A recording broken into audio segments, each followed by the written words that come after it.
In this morning's health conversation, I sat down with Dr. Roopa Shah to talk about how extreme heat, like this weekend's temperatures, can take a toll on our health. Here's what she had to say about ways to keep yourself safe during these high temperatures. Good morning. This morning I am joined by Dr. Roopa Shah, SSM Health, Family Medicine Physician and Wellness Coach. Today we are talking about extreme heat and your health. We're going to start with two of our most common heat-related issues that we hear about in the summer: heat exhaustion and heat stroke. What's the difference, and are there any other issues associated with extreme heat that you want to tell us about? Yeah, absolutely. So heat exhaustion is when we lose a lot of water and electrolytes through sweating due to the high heat and especially the high humidity sometimes. And some of the symptoms that people start experiencing is like irritability, headaches, dry mouth, sometimes nausea, and your body temperature is rising with heat exhaustion.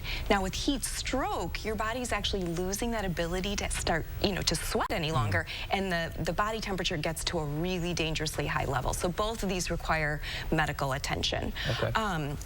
So other things to sort of watch out for, what I like to tell folks is that you should start drinking water before you're even thirsty. By the time you're thirsty, it's almost a little bit too late. So if you're going to be out in the high heat, make sure you're constantly drinking water and staying ahead of it. And if you're going to be exercising or doing any physical activities in the high heat, make sure you're drinking something with electrolyte replacement as well. So get ahead of it early, that way you feel pretty good for the rest of the day. Are there any other health issues associated with extreme heat that people should be aware of outside of those two? Yeah, the other thing people may notice is heat rash is another sort of issue that can come up with high heat. It's sort of when our body's trying to sweat, but those sweat glands get blocked. So this can happen in the armpits, in the groin, in the elbows. So you'll get that red bumpy rash due to the heat too. So wearing light, loose-fitting clothing that can really breathe well is going to help prevent that as well. So what should people do to avoid heat-related issues? During the summer, obviously we're kind of right in the height of it right now.